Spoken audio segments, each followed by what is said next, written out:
groovy. I was going to go to New Zealand with my wife, and we were going to make some films. And sadly, Paragon Pictures, the company that funded it, went pear-shaped, and it all kind of collapsed. And since then, it's been a kind of catalogue of disasters, really. But right. So you had some heat because you'd got this movie, but then that deal fell through, and then you kind of were old news. This often happens, doesn't it, that a filmmaker has made something that's really interesting and well received, and you've got like a window of a year or 18 months, 2 years, and if you go beyond that, you're kind of old news, and you almost have to start again. Yeah, I don't like to be called old news, but yeah, it's old news isn't the way I put it. It's just I had a kind of a plan, a structure. We were going I was going in a certain direction. It was all looking good. I had the team behind me, but when the company went under, the money fell away, and it just all kind of fell apart. But I'm over it now. You know, it's really grim. It's ancient history. I mean, it's all fine. I mean, it happens. Films collapse all the time. Yeah. But after that, there was a number of other projects that, you know, what I'm trying to get to here is that there is this myth that if you make this great first film, then, you know, all the doors open and it's a bed of roses. But it's just as hard, isn't it? It's just as hard. And actually, to be honest, I remember, you know, it all fell apart. And I thought, I've got to do something. So I set up some screenings, and I had Working Title there, and all these other big film companies that came to see the film.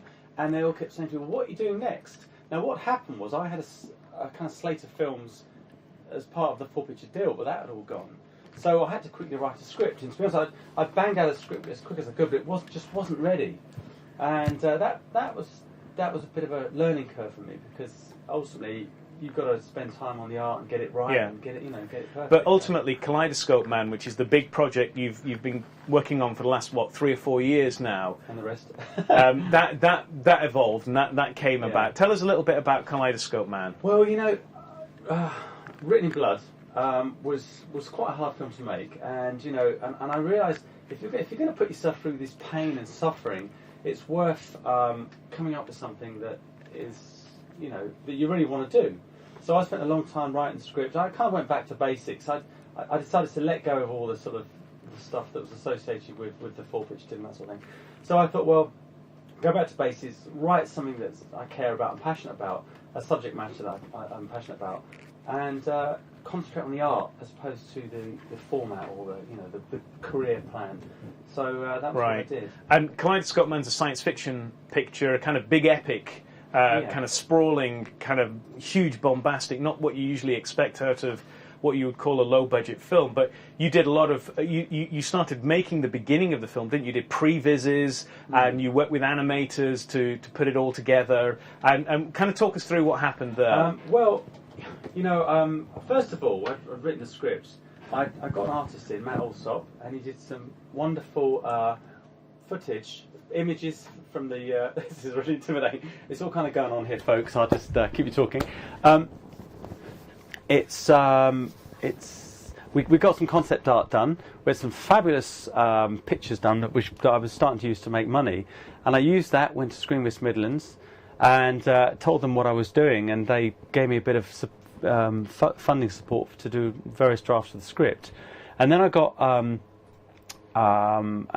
Some money to make a pilot, and so I engaged a local company, Screenburn Animation, who are Wolverhampton based. I'm based in the Midlands of the UK, and it took us about 6 months, but we made like the opening scene of the film. And the idea was that although the film isn't completely sci-fi special effects all the way through, I wanted to show people the level of effects that I wanted for the whole thing. And right. You know, and how was that opening sequence received? How did people receive it? Really, really well. But you see, the strange thing was, I did everything.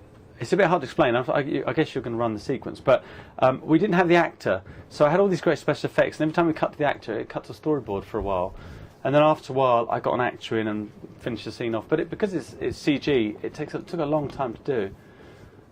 Right. So.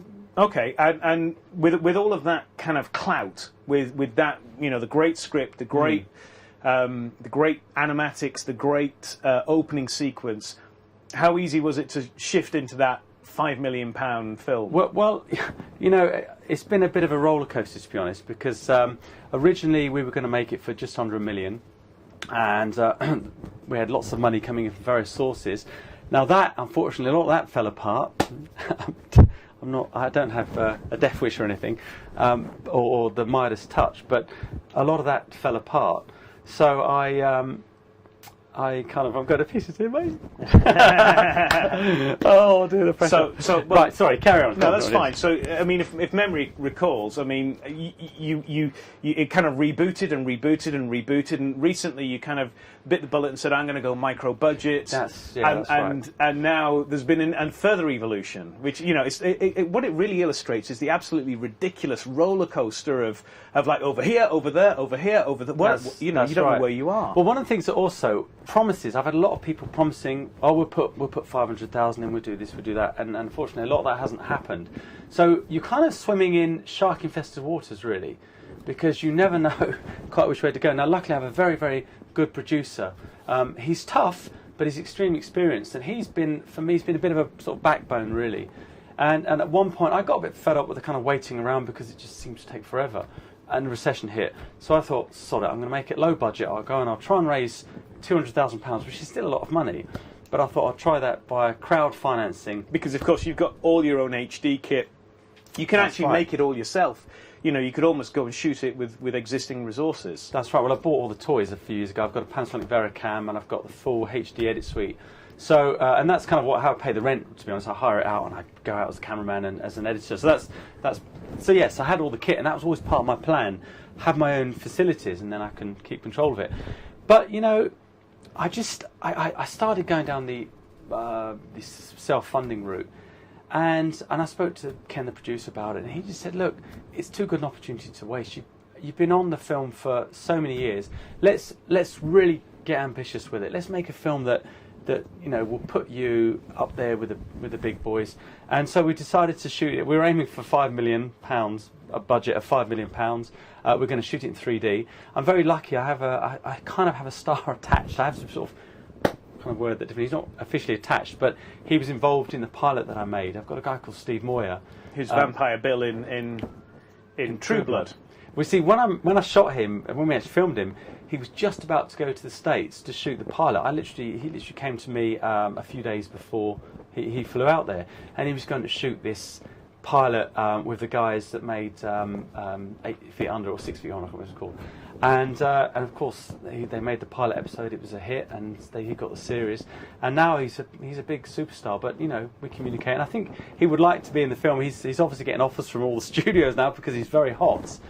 Right, but when we raised and the money, you managed to get him in your trailer, so that's obviously had an impact on the saleability of the project. But still, you're stuck in development effectively. You're not able to draw a salary from this amazing opportunity. You're as broke as any other filmmaker. It's just you've got a real possibility with this project. And what I want to do in a minute is talk about how you've been surviving throughout this whole kind of marathon. I mean, something we talked about on previous shows is the fact that filmmaking is a marathon. It is about last man standing.